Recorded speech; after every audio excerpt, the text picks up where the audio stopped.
Hi, everybody. Today I'd like to talk about a few of the less glamorous items that you'll have in your tackle box, but nonetheless important items and why to bring them. Starting with a good pair of fishing scissors, which is great for trimming braided line or mono or fluorocarbon or even copolymer, depending on whatever type of line you're using. These can be invaluable when you need to change out your lure ends if you're direct tying on. And a good pair of sharp scissors that can not only handle the regular mono and fluoro, but braid are very important to have when you go. Alternatively, some people, if they don't prefer fishing scissors, you can use a lower tech approach, which is basically just a good, sharp, well-made fingernail clipper.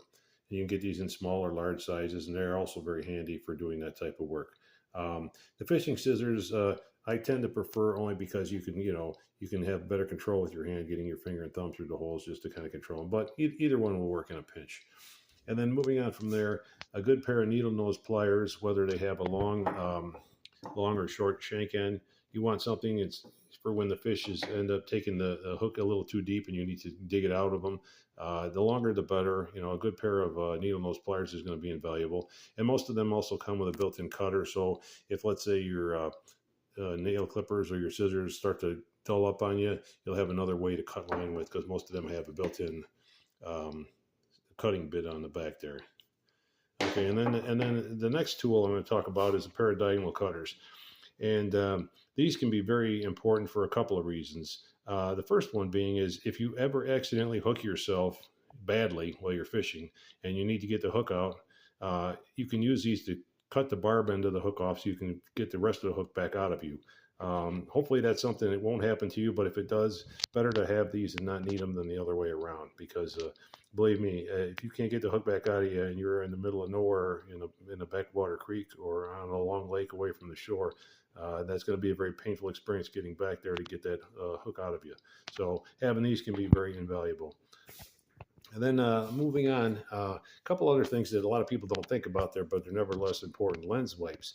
I can't tell you how many times I pull a fish out of the water and the fish starts to shake and splashes water all over my sunglasses, and then I've gotten it up with water spots on them. It's good to have a couple of extra lens wipes with you when you're out on the water fishing. Never hurts. Um, Small pack of Kleenex is not a bad idea to have in your tackle box. If you're out in a cold morning, you may definitely need those, or if it's allergy season, the pollen's out, you might find you need them as well. And then going back to the issue, if you hook yourself or you manage to cut yourself, throwing a couple Band-Aids in your tackle box is not a bad idea either. You know, they come in all shapes and sizes. You can get them at your local, any store, the hardware store, the party store, even the bait and tackle shop may carry some of them.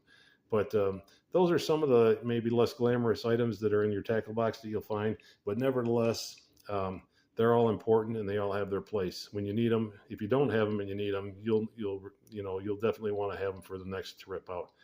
One of the other things I didn't mention here, and I don't have pictured, but I would recommend it as well, would be those small packs of aspirin that you can get at like any gas station or convenience store.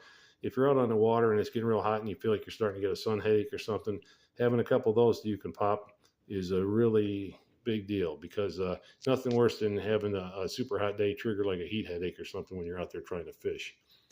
Okay, well, anyways, folks, just going to talk about this stuff. So thanks for watching and have a good day, and get on the water, catch yourself some fish. Bye.